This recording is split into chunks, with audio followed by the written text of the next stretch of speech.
Heart attack में pen होती है, बैठे बैठे पेन होती है। अच्छा, एंजाइना में कब होता है? चलने से पेन होता है, रुकने से पेन ठीक हो जाती है। जब 70, 80, 90 ब्लॉकेज हो, 70, एक आदमी बोलता है मुझे दौड़ने में दिक्कत है, तो कितनी ब्लॉकेज बोलूं? More than 70। एक बोलता है मुझे चलने में दिक्कत है, तो कितनी ब्लॉकेज बोलूं?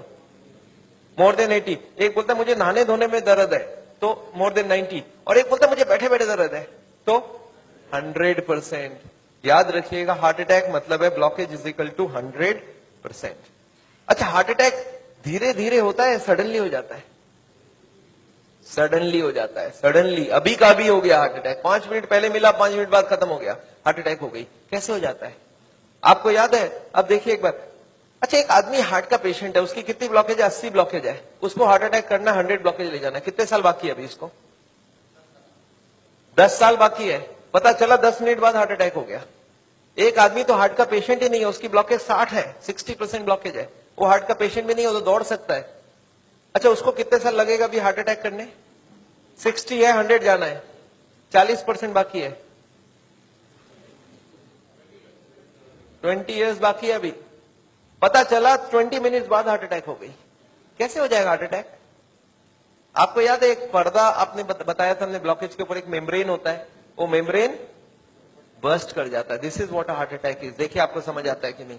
ये 20% ब्लॉकेज है, दिख रहा है मेम्ब्रेन ब्लॉकेज के ऊपर।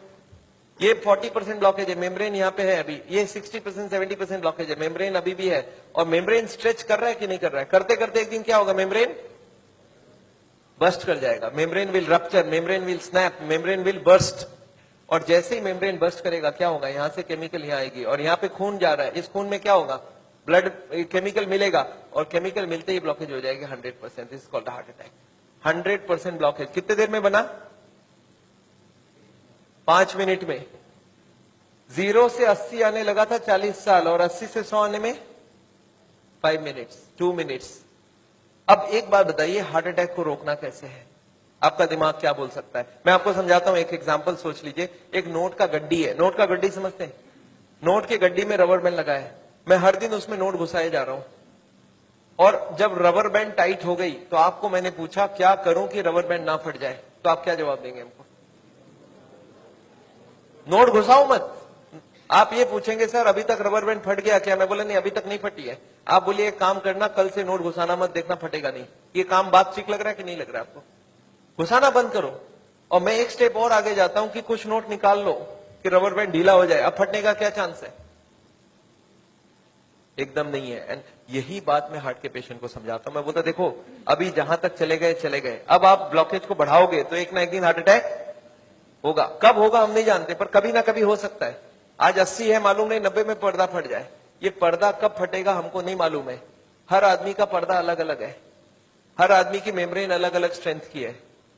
अब कब फटेगा नहीं मालूम, पर एक बात पक्का मालूम है कि आज से नोट घुसाना बंद कर दिया तो फटने के चांस कम हो जाएगा, और कुछ नोट निकालना चालू कर दिया तो। आपको क्या लगता है, लॉजिकल बात हो रही है कि नहीं? वो जो कारण है ब्लॉकेज का उसको हटाओ और बॉडी में सप्लाई फैट का बंद करो, अब हार्ट अटैक का chance is almost nil, almost nil. और यही बात मैं हार्ट के पेशेंट को समझाता हूं। आपको क्या लगता है, सही हुआ कि नहीं हुआ? कॉमन सेंस के बात यही बोलता है कि नहीं? ब्लॉकेज का कारण को हटाओ और खत्म करो बात। तो ये है हार्ट अटैक रोकने का उपाय। मैंने देखा है बहुत सारे पेशेंट ये करते नहीं है, वो खाना पीना गलत खाते रहते हैं, दवाइयां खाते हैं। कार्डियोलॉजिस्ट को पूछ भी लेते हैं कि डॉक्टर साहब मैं आपसे दवाई ले रहा हूं तो आपके अंडर में हो गया ना? डॉक्टर बोलता है हाँ मेरे अंडर में हो। बोलता है डॉक्टर साहब कभी हार्ट अटैक हो जाए तो आप कहां मिलोगे? मैं अभी ब्लॉकेज बढ़ा रहा हूं, आप सिर्फ हमको बताओ हार्ट अटैक के वक्त आप। अच्छा, कार्डियोलॉजी भी बड़ा खुश रहता है, बोलता है मेरा मोबाइल नंबर रखना, जब भी हार्ट अटैक हो मुझे इन्फॉर्म करना और मैं आपको बताऊंगा कहां पहुंचना है, और मैं भी वहीं पहुंचूंगा, फिर आपको बचाने की पूरी कोशिश करूंगा। पर हार्ट अटैक के बाद, हार्ट अटैक के पहले करने का कुछ जरूरत। आपको क्या लगता है, सही बात हो रहा है गलत हो रहा है? अरे हार्ट अटैक के पहले ही रोक लो ना कि हार्ट अटैक। पर मैंने देखा आजकल ऐसा ही कुछ हो रहा है। Anyway I don't want that. अच्छा एक बात बताइए, ये जो पेशेंट है जिसका ब्लॉकेज बढ़ रहा है, ये सब जानता भी नहीं है क्या क्यों ब्लॉकेज बढ़ रहा है। कार्डियोलॉजिस्ट के पास जाए तो उसको बता देना चाहिए कि नहीं किस लिए ब्लॉकेज हो रहा है। अच्छा, अगर हार्ट के हॉस्पिटल में आप चले जाएं तो वो लोग भी यही सब बात करेंगे ना आपसे? क्या लगता है, हाँ या ना? वो लोग क्या बात करेंगे? उनके पास दो प्लान है, एक है बाईपास सर्जरी और एक है एंजियोप्लास्टी। अच्छा, इतनी कॉमन सी बात है, ब्लॉकेज का कारण को रोको, वो इसको नहीं बता के बाईपास एंजियोप्लास्टी क्यों बोल रहे हैं? आपको क्या लगता है? आगे पहले कॉमन बात बताओ, फिर तो बाईपास सर्जरी एंजियोप्लास्टी की बात करते हैं। वो लोग चाहते नहीं है ये सब ज्यादा, वो बोलते हैं भाई हमारी बाईपास की काम अच्छी। अच्छा, वो लोग कैसे ले जाते होंगे आपको उस तरफ, मैं आपको समझाना चाहता हूं कैसे ये सिस्टम बन गया कि वो बाईपास एंजियोप्लास्टी की तरफ चले जाते हैं आदमी। मैं आपको समझाता हूं। एक आदमी है, ऑर्डिनरी आदमी है, खाने में खूब चर्बी खाता है, उसको क्या मालूम इससे ब्लॉकेज होता है, सिगरेट उगरेट पी रहा है। एक दिन चलते चलते वो देख रहा है जब मैं स्पीड लेता हूं मेरे को यहाँ पे दर्द हो जाती है, फिर मैं रुक जाता हूं, दर्द ठीक हो जाती है। कितनी ब्लॉकेज है? 80। चलने में स्पीड लेते ही दर्द हो रहा है, जब वो दादर चढ़ता है, सीढ़ियां चढ़ता है, उसको दर्द होता है। तो कितनी ब्लॉकेज हो गई? 80। अच्छा, वो बताएगा क्या किसी को? सोचता है कि अभी तो मैंने फील किया है, अगर घर में जाके बता दूंगा घर वाले परेशान हो जाएंगे। एक तो ऐसे ही वो परेशान है, इतने सारे कॉम्प्लिकेशन है घर पे, और मैं ये भी बता दूं तो झंझट हो जाएगा। बताता नहीं है। कितने दिन तक नहीं बताता है? 2, 4, 6 महीने तक वो खींचता रहता है। क्या करता है? जब भी स्पीड लेने का काम होता है बोलता है मैं धीरे धीरे जाऊंगा, आप छोड़ दो, जाने दो। जब दादर चढ़ना होता है तो धीरे से चढ़ता है, सामान उठाना होता है नहीं उठाता है, पर धीरे धीरे पता चल जाता है। एक दिन वाइफ बोलती है आप स्पीड में चलिए, पेशेंट बोलता है मेरे से स्पीड नहीं चला जाता। बोला क्यों? बोलता मेरे को यहाँ दर्द होती है। वाइफ बोला आपने कभी बताया नहीं? बोलता नहीं, वो तो थोड़े दिन से हो रहा है ना, कुछ दिनों से। वाइफ अब छोड़ देगी वाइफ या नहीं छोड़ेगी? वाइफ बोलती है चलो कल डॉक्टर के पास जाएंगे। तो लोकल कार्डियोलॉजिस्ट के पास पहुंच गए। अच्छा, लोकल कार्डियोलॉजिस्ट को जाके बता दिया कि डॉक्टर साहब जब मैं स्पीड लेता हूं तो यहाँ पे छाती में दर्द हो जाता है, फिर रुकता हूं ठीक हो जाता है। अच्छा, उनको कुछ आइडिया लग जाएगा? वो ईसीजी करके देखते हैं, उसमें कुछ नहीं आता है। पेशेंट बोलता है सर ईसीजी में नहीं आएगा, आप चला के ईसीजी लीजिए तब आ जाएगा। उसको मालूम है चलने से दर्द होता है, तो डॉक्टर स्ट्रेस टेस्ट कराता है, उसमें खराबी आ गई। अब इसका मतलब क्या हो गया? हार्ट की बीमारी है या नहीं है? ऑलमोस्ट पक्का हो गया। अब कार्डियोलॉजिस्ट क्या बोलते हैं? बोलते देखो आपको हार्ट की बीमारी हो गई है। पेशेंट घबरा जाता है, बोलते सब क्या करूं? बोलते एक काम करो, मैं एक हॉस्पिटल का नाम लिख के देता हूं, उसमें चले जाओ, और एक कार्डियोलॉजिस्ट का नाम लिख के देता हूं, उसके पास चले जाना, और वहां पे वो जाके एंजियोग्राफी करेंगे, उससे पता चलेगा ब्लॉकेज है या नहीं है, और उसके बाद वो बाईपास सर्जरी एंजियोप्लास्टी जो भी बोलेंगे वो सब करवा लेना। पेशेंट बोलता है इसका मतलब वो सब करा लो। बोला हाँ, जो भी निकलेगा उस हिसाब से करा लेना। पेशेंट बोलता है सर और कोई बात? बोला एक काम कर देना, मेरा उनको बता देना मैंने ही आपको वहां पे भेजा है। अच्छा, इसका भी कुछ फायदा है ना? अच्छा, अब आप कहां चले गए नेक्स्ट डे?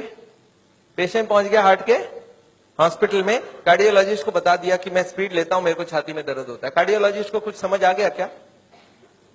उनको बहुत अच्छे से समझ आ गया, एक नया पेशेंट आ चुका है।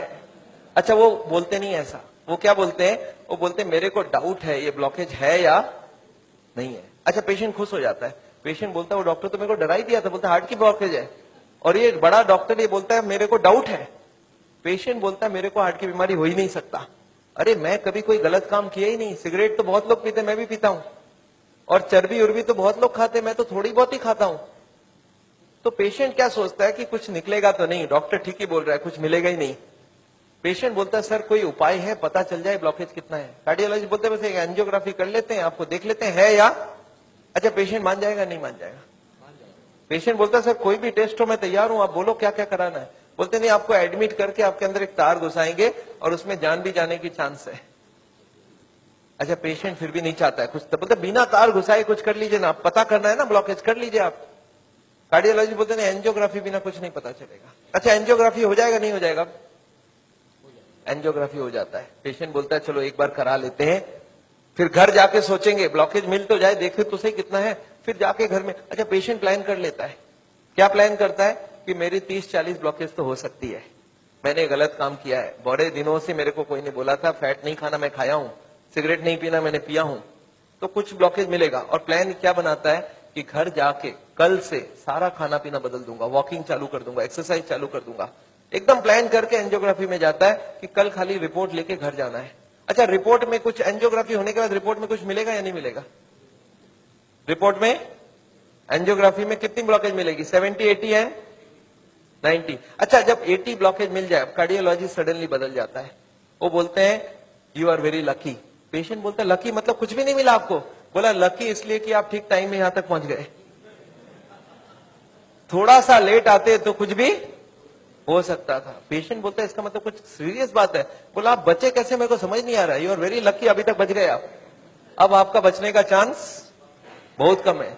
पेशेंट बोलता है पर हुआ क्या है? बोलता 80% ऑलरेडी फिनिश्ड, बस अब बस थोड़ा सा ही है। You are carrying an atom bomb. अच्छा, पेशेंट बोलता है सर एक काम कीजिए, आप रिपोर्ट मुझे दे दीजिए, मैं घर जाऊंगा। बोलते घर आप पहुंचेंगे कैसे? उसके पहले ही हार्ट अटैक हो जाएगी। अच्छा, आपको क्या लगता है डॉक्टर को मालूम है कि हार्ट अटैक कल होगा आज होगा? उसको तो ये भी नहीं मालूम 70 है 80 है या 90 है। क्यों ऐसा बोला जा रहा है? To create a fear. और फियर से क्या होगा फिर? ऑपरेशन के लिए इमीडिएटली बहुत सारे लोगों को इतना बोलने का जरूरत ही नहीं हो, तो इमीडिएट तैयारी हो जाता है। हार्ट का सुनते उसके मन में ऐसे ही डर रहता है, उसको ज्यादा डराने का। पर कभी कभी पेशेंट बोलता है सर एक बात बताइए, ब्लॉकेज तो कल भी था, ब्लॉकेज तो आज भी है, कल तक तो मैं सारा ही काम कर रहा था, ये पेन तो मेरे को बड़े दिनों से है, मैं अब तो पता चला हूं। तो आप एक काम करिए, मेरे को आप डिस्चार्ज कर दीजिए, मैं घर जाके फिर सोचूंगा। बोला नहीं, आप एक काम कीजिएगा, आप करवट भी लेंगे ना तो हमको पूछ लीजिएगा।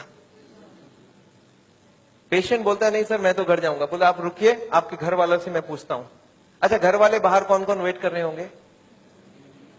सारा खानदान वेट कर रहा होगा। वहां पे जाके क्या बोलना है कि patient is very critical, any moment he can die. आप बोलो मैं बचाने की कोशिश करूं और जाने दूं। अच्छा, आंसर क्या होगा? वाइफ क्या बोलेगी कि जिंदगी भर इन्होंने मेरे लिए किया, आज मेरे को चांस मिला, आज तो मैं ऑपरेशन। वाइफ बोलती है कोई चीज का भी कोई भी कंजूसी हमें नहीं करना है, इनको तो बचाना। अच्छा, बेटा मानेगा कि नहीं? एक बेटा बड़ा समझदार होता है, बोलता है डॉक्टर को, डॉक्टर साहब एक बार बताइए, मैंने सुना है कोलेस्ट्रॉल की वजह से ब्लॉकेज होता है, इनका कोलेस्ट्रॉल हाई है, तो क्या करूं कि कोलेस्ट्रॉल कम हो जाए? खाने पीने में क्या क्या चेंज लाना चाहिए? अच्छा, कार्डियोलॉजिस्ट मान जाएंगे इनसे बात में? वो बोलेंगे you are wasting my time, he is dying and you are talking all this rubbish. अच्छा, तब तक और जितने परिवार वाले बोले नहीं नहीं ऑपरेशन होना ही चाहिए। मेरे एक पेशेंट ने बोला डॉक्टर साहब मेरे साथ पूरा ऐसे ही हुआ, मैं तो खाली एक बार टेस्ट कराने गया था और उसके बाद वो ऑपरेशन करके ही भेजे मेरे को वापस। मेरे एक और पेशेंट थे, बोले सर मैं फिर भी नहीं कराया, मैं निकल आया। मैं बोला आप निकले कैसे? बोला मैंने बोला मैं तो नहीं कराऊंगा, मुझे घर जाना है। वो बोले नहीं आप घर भी नहीं पहुंचेंगे। मैं बोला मैं लिख के देता हूं, मैं पहुंच जाऊंगा। फिर मैंने लिख के भी दे दिया, फिर भी वो जाने नहीं दिया। फिर मैंने लास्ट बोला, मैंने बोला देखो मैं करने तैयार हूं, पर प्रॉब्लम है मेरे पास पैसे नहीं है, आप फ्री का कोई ट्रीटमेंट हो तो करवा डालो। तब इन्होंने बोला कोई प्रॉब्लम नहीं है, आप घर चले जाओ। फिर मैं जब घर जाने लगा तब फिर से बुलाया उन्होंने, बोला अब आप एक बार बताओ ये इतने पैसे आप कितने दिन में इकट्ठा कर सकते हो? तब मैंने बोला देखिए मुझे प्रॉपर्टी बेच के आना होगा, 2 महीना लगेगा। फिर मुझे 2 महीना उन्होंने टाइम दे दिया। बोला अब कोई प्रॉब्लम नहीं है, 2 महीने बाद ही ऑपरेशन होगा। आपको समझ आ रहा है ऑपरेशन कब रुक सकता है? दिस इज, मैं ये नहीं बोलूंगा सारे जगह एग्जैक्टली यही हो रहा है, पर इसका ही कुछ छोटा मोटा रूप ये हॉस्पिटल का सिस्टम है। पर एक बात मैं जानता हूं, हॉस्पिटल को ये चॉइस देना चाहिए पेशेंट को। देखो the blockage is so much so much so much, these are the reasons. आप देखो क्या चाहते हो। आप अगर अपने आप को बदलोगे तो ऑपरेशन रुक सकती है। आप नहीं बदलना चाहते हो तो मैं ऑपरेशन कर दूं, उसके बाद जाके बदलने का कोशिश करो। But the hospitals don't give chance. उनको मालूम है ये एक मौका है, ऑपरेशन कर लेते हैं, बट उसके बाद भी उनको यही करना पड़ेगा। लाइफस्टाइल चेंज तो पेशेंट को फिर भी करना पड़ेगा। मैं जानता हूं हार्ट के पेशेंट्स को मैं 3 चीज देखते दिखाऊं, एक तो दवाइयां हैं, एक बाईपास और एक एंजियोप्लास्टी। ये दवाइयां मैं आपको एक बार समझाना चाहता हूं दवाइयां क्या काम करती है, और another 10 minutes I will take. देखिए ये ट्यूब है जिसमें कोई ब्लॉकेज नहीं है, और ये 80-90% ब्लॉक है, दिख रहा है आपको? अब ये पेशेंट को चलने से दर्द होता है, एक दवाई ऐसी है जो दवाई देते ही दर्द कम हो सकती है। कौन सी दवाई है? सॉर्बिट्रेट। नाम सुना आपने? क्या करता होगा सॉर्बिट्रेट? देखिए क्या करता है Sorbitrate. This what is the action of Sorbitrate. क्या हुआ? ट्यूब चौड़ी हो गई, ब्लॉकेज वहीं की वहीं रह गई, ट्यूब चौड़ी हो गई, ट्यूब थोड़ा फैल गया, फैलते क्या हो गया? ब्लड सप्लाई बढ़ गई। पेशेंट बोलता है मुझे अब कोई दिक्कत नहीं है, पर ये दवाई का असर रहेगा 8 घंटे बाद, तो 8-8 घंटे में एक सॉर्बिट्रेट देनी पड़ेगी। एक पेशेंट मेरे को बोला मैं सॉर्बिट्रेट नहीं लेता हूं, मैं मोनोट्रेट लेता हूं। मैं बोला वो भी सॉर्बिट्रेट का ही भाई है। तो ये जितने भी सॉर्बिट्रेट है उनका नाम मैं आपको दिखा सकता हूं। These are all kinds of sorbitrate and all. ये सब दवाई हम लोग दे देते हैं। सॉर्बिट्रेट, इस्मो, आइसोडिल, मोनोट्रेट, नाइट्रोफिक्स, एंजिसेड, इंडूर, वेंजिकॉर, वेसोट्रेट, मोनोट्रेट, सॉर्बिट्रेट, मोनोसॉर्बिट्रेट, नाइट्रोकंटीन, वेसोप्रीन, मोनोस्प्रीन, इस तरह की दवाइयां हम हार्ट के पेशेंट्स को दे देते हैं। एनीवे दवाइयां बहुत सारे तरह की मिलती है। एक होता है हार्ट की ऑक्सीजन की जरूरत को कम कर देता है, इसको बोलते हैं beta blocker, calcium channel blocker, फिर एस इनहिबिटर, ऐसे करके बहुत सारी गोलियां हम लोग हार्ट के पेशेंट्स को दे सकते हैं। I am not going to go into that detail. कुछ ब्लड पतला करने का दवाई भी देते हैं, आपने देखा है नाम, इकोस्प्रिन, कोल्स्प्रिन, एएसए, डेलिस्प्रिन, डिस्प्रिन, क्लोपिग्रेल, क्लोपिलेट, क्लोपिवास, सिरुविन, क्लैबिक्स, क्लोट्रेल, प्लाजरिल, स्ट्रोमेक्स, डीप्लैक, इस तरह की गोलियां हम लोग देते हैं ब्लड को पतला करने के लिए। पर ये गोलियां देने से भी पेशेंट ठीक नहीं होता है, तो इसके लिए मैं चाहता हूं वो लाइफस्टाइल चेंज करें, अपनी ब्लॉकेज को कम करें कि उनको देने की जरूरत पड़े ही नहीं। अच्छा, ये गोलियां इतनी खाएगी, इसके साइड इफेक्ट्स होती है क्या? अगर साइड इफेक्ट होती है कॉन्स्टिपेशन, तो कॉन्स्टिपेशन की और गोली दूंगा, और एसिडिटी हो जाए तो एसिडिटी की गोली दूंगा, और नींद ना आए तो नींद की गोली दूंगा। अच्छा बताइए, बीमारी ठीक हो रहा है कि नहीं हो रहा है? आई एम नॉट कीन, मैं जानता हूं दवाई आज जरूरत है, पर कल दवाई की जरूरत ना हो उसका बंदोबस्त करना बहुत जरूरी है। इसके बाद चलते हैं, ये एंजियोग्राफी क्या चीज है। हॉस्पिटल में जाते हैं, एंजियोग्राफी करते हैं, और ये एंजियोग्राफी मुझे पसंद क्यों नहीं है मैं आपको बताना चाहता हूं। This is what is the problem with angiography. एक तार आपके पूरे बॉडी को स्क्रैच करके हार्ट तक लेके जाना है। ये तार यहां से जो घुसेगी, 1 metre wire is inserted into the body till it reaches the heart. It is a blind procedure. Blind मतलब क्या? आप घुसा दो, ये अंदर जाती जाएगी, और अगर अटक गई तो वापस खींच के फिर से ट्राई करना होगा। मतलब वो अंदर स्क्रैच करेगा ही करेगा, पूरे बॉडी को स्क्रैच करती है। वो लिखवा लेते हैं कि अगर हार्ट अटैक हो गया तो मेरी कोई जिम्मेवारी नहीं है, और ये पूरे बॉडी को ये पंक्चर भी कर सकता है। मैंने ऐसे ऐसे पेशेंट देखे हैं कि एंजियोग्राफी के वक्त ही डेथ हो गई। एंजियोग्राफी में पैर को काटना पड़ा अल्टीमेटली, क्योंकि वो पैर की ट्यूब को डैमेज कर दिया। तो एंजियोग्राफी मैं नहीं चाहता हूं। और उसके बाद क्या होगा? इनएक्यूरेसी अबाउट द रिपोर्ट, और उसके बाद pressure from the cardiac doctors for the next operation. Patient को लगता है मेरे को इमरजेंसी हो गया, बट इमरजेंसी प्रिसिपिटेट कराया जा सकता है। एनीवे, ये एंजियोप्लास्टी जो है, ये दो ऑपरेशन, दो चीज वो लोग करते हैं, एक एंजियोप्लास्टी, एक बाइपास सर्जरी। मैं एंजियोप्लास्टी 2 मिनट आपको समझाना चाहता हूं। What is this angioplasty? एक स्टेंट लगाते हैं, सुना आपने नाम? एक रिंग लगा देते हैं हार्ट में। What is this? Let me explain what is this. पिछले 20 साल में ये जो एंजियोप्लास्टी है, ये बार बार फेल किया और बार बार इसको सक्सेस बताया गया। पहले आई थी बैलूनिंग, बैलून एंजियोप्लास्टी। उसके बाद बहुत सारे तरह के एंजियोप्लास्टी आई, ऑर्डिनरी स्टेंट आई, फिर गोल्ड स्टेंट आई, फिर रोटा ब्लेडर आया, रेडियो एक्टिव स्टेंट आई, लेजर एंजियोप्लास्टी आई, आजकल चल रहा है ड्रग कोटेड स्टेंट। पर ये सारे के सारे फेल हुए हैं। क्यों फेल हुए, एक बार समझाना चाहता हूं। देखिए, ये बैलूनिंग क्या चीज है? याद है आपको, एंजियोग्राफी के वक्त तार अंदर घुसाई थी, वो कहां तक गई थी? हार्ट तक, यहां तक तार आई थी। इस तार के ऊपर ये बैलून होता है, इस तार को थोड़ा सा धक्का मारते हैं। कभी कभी कार्डियोलॉजिस्ट तार को अंदर रख के ही बाहर आ जाते हैं, आके बोलते हैं देखो तार अंदर है, बोलो तभी खोल दूं। आप बोलते हैं चलो खोल दो, कितने लगेंगे? 2 लाख लगेंगे। 2 लाख दे दिया। अब ये तार को ये लोग धक्का देते हैं थोड़ा और, तो तार की जो बैलून है ये बीचों बीच आ जाती है ब्लॉकेज में। अब इस बैलून में पानी डालना होता है। ये बैलून ऐसा होता है, इसमें पानी डालते ही बैलून फूल जाती है। अच्छा, पानी कैसे डालेंगे? आपने होली में बैलून फुलाया एक सिरिंज से? सिरिंज में पानी ले लो, सिरिंज को दबा दो तो बैलून के अंदर पानी घुस जाए। तो बाहर से सिरिंज से पानी डालेंगे तो बैलून क्या होगा? फूल जाएगी। फूलते ही ब्लॉकेज कहां गई? साइड में दब जाएगा, ऊपर कंप्रेस्ड हो जाएगी, नीचे कंप्रेस्ड हो जाएगी। अच्छा, ये बैलून को जब पानी निकाल लेंगे तो क्या होगा? बैलून को वहां पे 2-4 सेकंड से ज्यादा नहीं रख सकते, क्योंकि हार्ट अटैक हो जाएगी, 100 हो जाएगी ब्लॉकेज। तो बैलून में पानी डाला और सिरिंज से वापस पानी खींच लिया। जैसे ही पानी खींचा, बैलून वापस चिपक गई, तार को पकड़ के बाहर निकाल लिया। Angioplasty is over. आपको समझ आ रहा है क्या करना पड़ा? ये तार यहां थी, इसी को थोड़ा आगे किया, बैलून डाल, पानी निकाल लिया और ब्लॉकेज वापस। अच्छा, ब्लॉकेज वापस आ जाएगी नहीं आ जाएगी इसके बाद? क्या लगता है आपको? This is elastic. इलास्टिक समझते हैं आप? ये लोहा या पत्थर नहीं, इलास्टिक है। और जैसे ही बैलून निकाल लिया, ब्लॉकेज वापस आने लग गई। थोड़े साल बाद यही कार्डियोलॉजिस्ट मान गए बैलूनिंग काम की नहीं है। पहले क्लेम किया था बैलूनिंग एक बार कराओगे जिंदगी भर चलेगी, फिर मान गए काम की नहीं है। फिर क्या हो गया? फिर वो बोले इसमें स्टेंट लगाना होगा। What is this stent? Look at this, this is the blockage. दिख रहा है आपको येलो कलर की? और इसके अंदर एक बैलून डाल दिया। आपको दिख रहा है ब्लैक कलर का बैलून? बैलून में पानी डाला तो ब्लॉकेज कहां चलेगी? साइड में आ गई। जब बैलून निकाल लेंगे तो ब्लॉकेज वापस आएगी, तो यहाँ पे एक स्प्रिंग लगा देते हैं। ये स्प्रिंग क्या काम करेगा? ब्लॉकेज को आने से रोक देगा। आपको समझ आ रहा है स्प्रिंग का मतलब क्या है? अगर स्प्रिंग डाला गया, इसका मतलब क्या है? कि ब्लॉकेज वापस आ रही थी। इसका मतलब पहले वाला जो क्लेम था वो गलत था कि बैलूनिंग करा लो, ठीक रहा। इसके बाद ये जो स्टेंट लगी, स्टेंट का एक मेजर प्रॉब्लम है कि इसके अंदर से ब्लड जाएगी, और फॉरेन बॉडी के अंदर ब्लॉकेज बहुत जल्दी होती है। ये देखा गया स्टेंट में 6 महीना 1 साल में सारे ब्लॉक आ जाती वापस। और ये जब वापस आने लगी तब इन्होंने थोड़े दिन तक तो बोला नहीं नहीं नहीं आती है नहीं आती है। थोड़े दिन बाद इन्होंने बोला कि नहीं ये स्टेंट तो खराब होगी क्योंकि ये ऑर्डिनरी स्टेंट है, इसमें एक मेडिकेटेड स्टेंट देना होगा।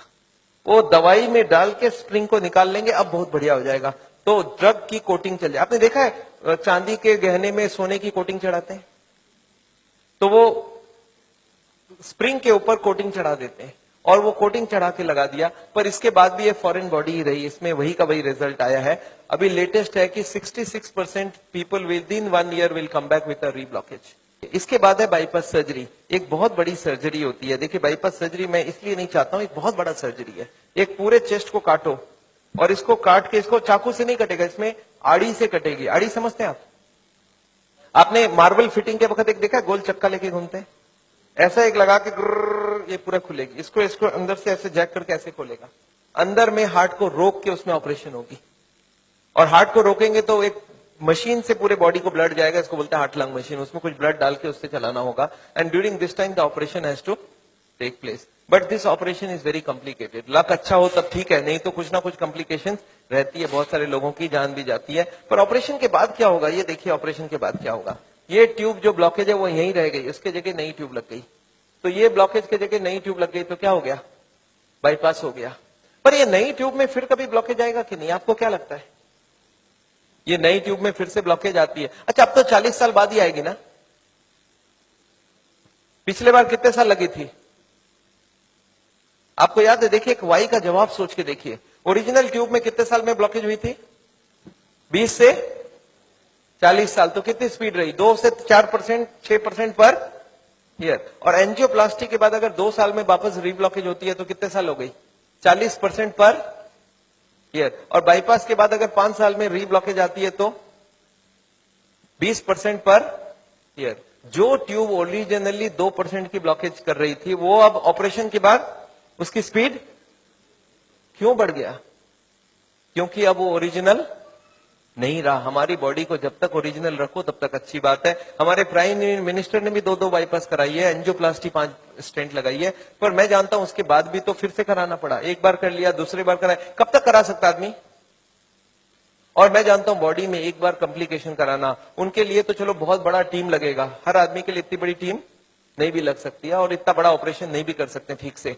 पर मैं जानता हूं अगर ऑपरेशन बिना ही हमारी काम बन जाए, अगर हम लाइफस्टाइल को ही चेंज करके कर सकते हैं तो हम ऑपरेशन क्यों करवाएं? And this is what is the contention. Nevertheless मैं हार्ट के पेशेंट को एक ही चीज समझाता हूं कि ब्लॉकेज अगर रिवर्स करना है तो उसके लिए थोड़ा आपको एक्यूरेसी करना होगा। What is this accuracy? You understand? This is the accuracy. इस पिक्चर को आपने देखा है, इसमें एक्यूरेसी लिखा है। कितना एक्यूरेसी है इसका मतलब? मैं आपको समझाता हूं।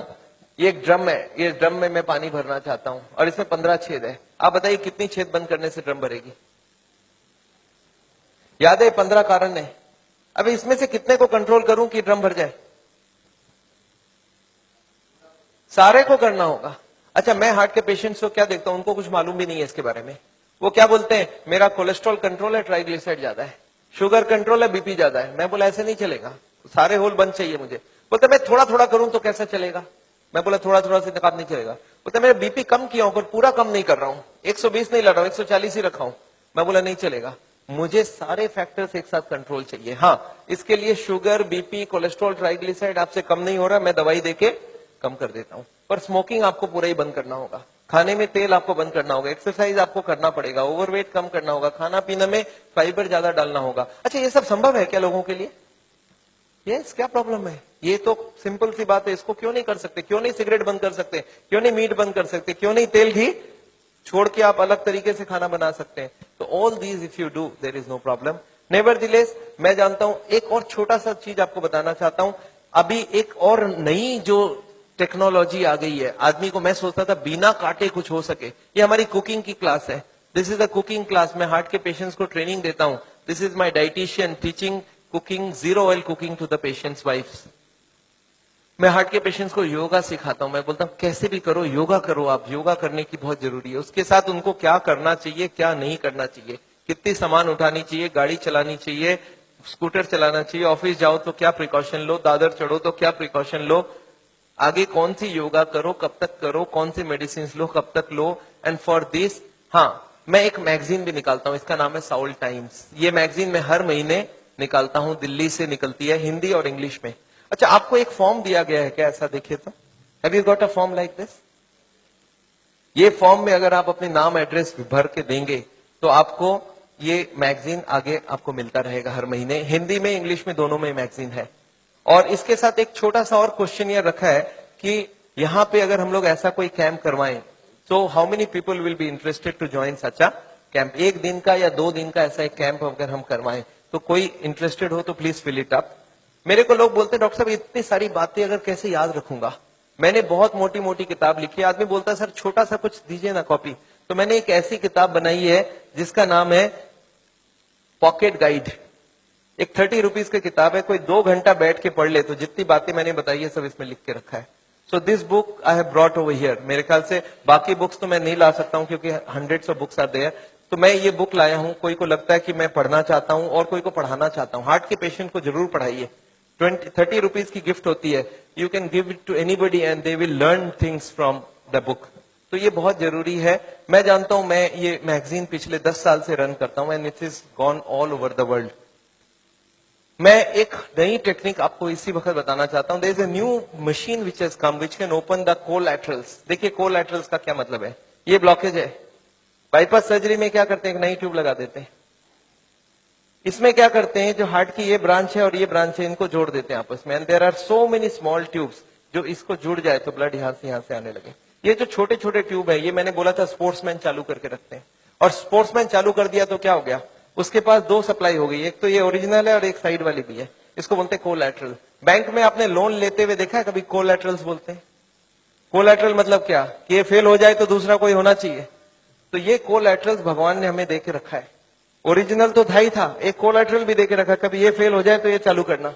अच्छा, ये अगर चालू हो जाए बिना ऑपरेशन के तो इससे अच्छा कुछ नहीं हो सकता। And this is a new machine, new technology which has कम। देखिए हमारे मेडिकल साइंस की टेक्नोलॉजी बिना कांटे वाली टेक्नोलॉजी है। ये देखिए ये ट्यूब्स है जिसमें कोई कोलैटरल्स चालू नहीं है, और ये है ट्यूब्स के सारे कोलैटरल्स चालू हो गए। आपको समझ आ रहा है डिफरेंस दोनों के अंदर? ये जो छोटे छोटे कोलैटरल्स है ये हमारे सबके पास है, और एक मशीन से इसको या तो स्पोर्ट्स करके चालू कर सकते हैं या तो एक मशीन से चालू कर सकते हैं। ये मशीन क्या करती है सोचिए, ये जैकेट्स लगा दिया हमने कफ में, थाई में, बटक्स में, और सारे को एक साथ स्क्वीज कर दूं तो क्या होगा, इसकी ब्लड कहां जाएगी, बॉडी में ही रहेगी, पर कहां जाएगी, ये हार्ट के तरफ जाके हार्ट की ट्यूब्स को धक्का देके प्रेशर देके इसको खोलेगी। ये प्रेशर 1-1 घंटे तक इसको हार्ट के संग सिंक्रोनाइज करके दिया जाता है। सिंक्रोनाइज मतलब हार्ट जब पंप करे तो मशीन पंप नहीं करता है, जब हार्ट पंप करके रिलैक्स करने लगे, जब पूरी ब्लड वापस आती है तो वो स्क्वीज करके सारे ब्लड को एक साथ भेजा जाता है। And this goes on, ECG feed होती है कंप्यूटर को। And this machine we have seen now without bypass surgery. आदमी बोलता है मुझे इमीडिएट रिजल्ट चाहिए, तो without bypass this can work very well. तो इसको हम लोग बोलते हैं नेचुरल बाईपास। नेचुरल बाईपास समझ रहे हैं, भगवान ने ऑलरेडी नेचुरल बाईपास हमें दे के रखी है, स्पोर्ट्समैन चालू करके रखा है। तो आप हार्ट के पेशेंट हो, आप चालू करो, आपके पास कोलैटरल आ गई तो ओरिजिनल नहीं भी होगा तो भी काम चल जाएगी। और एक मैं जैसे ही, हाँ एक और ट्रीटमेंट आई है जिसको हम लोग बोलते हैं बायोकेमिकल क्लीनिंग। ये अभी बहुत अच्छी रिजल्ट आ सकती है। कुछ केमिकल अंदर डाल के ब्लड में उसको अंदर से गला लिया जाए। जैसे किचन में आपने सुना नाली जाम हो जाए तो क्या करते हैं हम लोग, कुछ केमिकल डालते हैं अंदर से। तो ये केमिकल की भी ट्रीटमेंट आजकल चल रही है, बट अभी भी इसका रिजल्ट्स हर आदमी में सेम नहीं आता है, but results are still there. बहुत सारे ऐसे पेशेंट है जो 30-40% तक ब्लॉकेज इससे कम हो सकती है। नेवरदिलेस मैं समझता हूं मैंने बहुत सारा लेक्चर आपको दे दिया है। कोई ने मेरे को बोला था एक बार कि डॉक्टर साहब कभी भी किसी को आधे घंटे से ज्यादा लेक्चर मत दिया कीजिए। मैंने बोला क्यों, बोला आपने स्कूल, उसके बाद दिमाग काम नहीं करता है। मैंने बोला क्यों ऐसा बोल रहे हैं, बोलते आपने स्कूल कॉलेज में देखा है कभी भी पीरियड्स 40 मिनट से ज्यादा नहीं रखते हैं, उसमें 5 मिनट आने जाने का वेस्टेज गिन लो, आधे घंटे ही चलेगा दिमाग। मैं बोला पर मैंने देखा आप टीवी देखते हो तो 2-3 घंटा देखते हो एक साथ। बोलते नहीं वो इंटरेस्टिंग हो तो देखते हैं।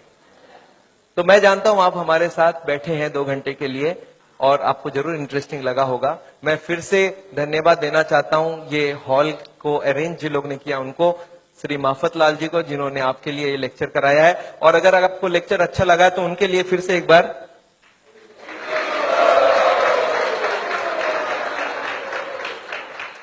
एनीवे मैं जानता हूं मैंने लेक्चर तो खत्म किया है और मैं चाहता हूं कि आपके पास अभी भी कोई क्वेश्चंस जरूर होंगी। मैं कैंप भी करता हूं और मेरी बंबई में जुहू में एक क्लिनिक भी है जहां पे हर वक्त डॉक्टर है और ये मशीनें वगैरह भी है। तो आपको अगर कभी कोई जरूरत पड़े तो आप हमारी किताबें जरूर पढ़िएगा और ये छोटी वाली किताब भी पढ़िएगा। अगर आपके पास कोई क्वेश्चंस हो, क्वेश्चंस के लिए माइक है हमारे पास। So if you have questions I would want you to ask the questions and I would like to answer the questions. You not covered the effect of the alcohol. Yes, very important thing, alcohol. मैं आपको बता दूं, alcohol heart के लिए कभी अच्छी नहीं है। We don't recommend alcohol for the heart patient. क्यों? एल्कोहल में ग्लिसरॉल होती है और ग्लिसरॉल से ट्राईग्लिसराइड का रिश्ता होता है। ट्राईग्लिसराइड, ग्लिसरॉल होता है उसमें भी। तो एल्कोहल में एल्डिहाइड ग्रुप है और ग्लिसरॉल में एल्डिहाइड ग्रुप है और ये दोनों एक दूसरे से एक्सचेंज हो जाती है। जब भी कोई अल्कोहल ले तो उसका ट्राईग्लिसराइड 40-50 तक बढ़ जाती है। तो अल्कोहल कभी हार्ट के लिए अच्छा है ही नहीं। पर अल्कोहल से एक अच्छाई होती है हार्ट में, वो है एचडीएल बढ़ जाती है। तो हार्ट के पेशेंट्स क्या चाहते हैं मालूम है? बोले एचडीएल की बात करो, ट्राईग्लिसराइड की बात ना करो। अरे मैं कैसे बात ना करूं? एक चीज अच्छा एक खराब है ना, तो मैं दोनों को ही बात करूंगा ना। अच्छा, अल्कोहल में एक ही खराबी है और भी खराबी है। मैं आपको गिनाता हूं अल्कोहल की खराबी। एक तो अल्कोहल से स्टोमक खराब हो जाता है, गैस्ट्राइटिस हो जाता है, लीवर खराब होता है, इसको बोलते हैं सिरोसिस ऑफ द लीवर। सुना आपने नाम? अच्छा, अल्कोहल से नर्वस सिस्टम खराब होती है। आपने सुना है अल्कोहल पी के एक्सीडेंट करके लोगों को मार डाला लोगों ने? सुना है ऐसा? तो अल्कोहल से पैसे भी खराब होते हैं, आपको मालूम है क्या? अच्छा, अल्कोहल से एडिक्शन होता है, ये बात मालूम है आपको? एडिक्शन मतलब क्या है? जिसको अल्कोहल पीने की आदत पड़ जाए वो मारपीट करके भी अल्कोहल पिएगा, हर दिन पिएगा। एक आदमी मेरे को बोला, सर सबको ही नहीं होता है ऐसा। मैं बोला जो जो हो चुका है उसको जाके पूछो कि आप जब शुरू किए थे तब हर दिन पीते थे क्या? बोलते नहीं, मैं तो पहले एक ही बार पीता था, कभी जिंदगी में एक बार पिया पहली बार, फिर महीने में एक बार पिया, फिर हफ्ते में एक बार पिया, फिर हफ्ते में 3 बार पिया, फिर धीरे धीरे अब हर दिन पीने की आदत हो गया है। तो कौन गारंटी दे सकता है आप उसी एडिक्शन में नहीं जाओ? अल्कोहल में परिवार को बड़ा टेंशन रहता है, वाइफ सबसे ज्यादा दुखी होती है। जब हस्बैंड शराब पीता है तो वाइफ सबसे ज्यादा दुखी होती है। अच्छा, बच्चे तो अच्छा चीज सीखते हैं आपसे, बच्चे भी बहुत दुखी होते हैं कि पापा को सिगरेट पीने देते। दो ही होता है, बच्चा दो ही काम करता है, या तो पापा की तरह पीना चालू करता है या तो पापा को जिंदगी भर नफरत करता है, क्योंकि उसको अल्कोहल या तो पसंद हो जाएगा तो वो पीना चालू कर देगा, वो भी बिगड़ेगा। अच्छा, मेरे को कभी कभी लोग बोलते हैं, सर पर मैंने देखा है कार्डियोलॉजिस्ट बोलते हैं थोड़ा बहुत पिया करो। मैंने बोला अच्छा एक काम करना, उस कार्डियोलॉजिस्ट को जाके पूछना कि सर ये अच्छी चीज है क्या? बोला हाँ अच्छी चीज है, तब ना हमको बता रहा है। मैं बोला उसको पूछना कि अपने बेटे को और अपनी बीवी को पिलाना चालू किया क्या हर दिन? बोलता नहीं, मेरा बेटा पिएगा तो निकाल दूंगा घर से। अच्छा, अपने बेटे को घर से निकाल दोगे पीने से और हमको आप बोल रहे हो पियो? आपको क्या लगता है लॉजिक बहुत अच्छी है कि खराब है? कोई भी कार्डियोलॉजिस्ट को यहाँ हाथ लगा के बोलने बोलिए कि हाँ ये अल्कोहल बहुत अच्छी चीज है, मैं अपने बच्चों को पिलाऊंगा, अपनी वाइफ को पिलाऊंगा, तब तो मैं मान जाऊं। कोई कार्डियोलॉजिस्ट तैयार नहीं है। पर पेशेंट्स के लिए घूस देना समझते हैं? घूस देना, ब्राइब करना समझते हैं? ब्राइब होने से बहुत काम हो जाता है। तो पेशेंट को ब्राइब देकर रखते हैं कि पेशेंट बोलेगा डॉक्टर मेरा बहुत बढ़िया है, सारा चीज अलाउ कर देता है। But very bad, alcohol is never good for the heart. या any more questions? Garlic. Garlic, मैंने एक क्वेश्चन यहाँ पे लिख के रखा है, कैन आई टेक, कुछ फ्रीक्वेंटली आस्क्ड क्वेश्चंस लिखा, can I take garlic? Garlic heart के लिए अच्छा है, गार्लिक हार्ट के लिए अच्छा, पर नेसेसरी नहीं है जो नहीं खाता उसको ही खाना होगा। ऐसे हजारों फूड है जो हार्ट के लिए अच्छा है, तो you can take any of this food. पर एक आदमी मेरे को बोला सर सिर्फ गार्लिक खाऊंगा मेरा ब्लॉकेज ठीक होगा कि नहीं? मैं बोला नहीं, जितने खराब वाले आइटम है सब बंद करने होंगे, जितने अच्छी वाली सब चालू करनी होगी। तो ऐसा नहीं कि गार्लिक इज अ पैनासिया, पर garlic is definitely good, cholesterol को कम करता है। या yes ma'am. CT angiography Bombay में बहुत सारी जगह, मेरे ख्याल से कम 20 मशीनें लग गई है। हम जहां करवाते वो चित्रा करके है दादर में, दे चार्ज 6,000 रुपीज। तो ये सीटी एंजियोग्राफी के लिए आपको अगर एड्रेस चाहिए, हमारी क्लिनिक का एड्रेस आपके पास है already, you call them up, they will give you the details. Okay So what is good cholesterol, and what if you have in the range of good cholesterol is higher than the normal range? So how does it affect the heart, and what is? See, good cholesterol is good cholesterol को good क्यों बोला जाता है? It goes to the blockage, picks up the cholesterol and takes it out. So good cholesterol if you can increase it is wonderful. We want more than 40. तो good cholesterol बढ़ाने का कोशिश करिए, और इसके लिए बाजार में नहीं मिलता है। आप हमको ये नहीं बोल सकते सर 2 किलो मेरे लिए मंगवा दीजिए, गुड कोलेस्ट्रॉल आपकी बॉडी बनाएगी अगर आप खाना पीना ठीक रखेंगे So तो is good cholesterol anyways related to fat also? I mean, it is coming from fat plus protein. Hare Krishna, Prabhuji. This is Dr. Anuj here. I have done lot of your patients. I have done echoes of those patients at Chitra Scan. Okay. And let me tell you, I'm a cardiologist and I really loved your lecture. It's Thank you, an sir. amazing talk that you gave. And I pray that we do something together with all the malpractice. I'm very much aware of what is going on. And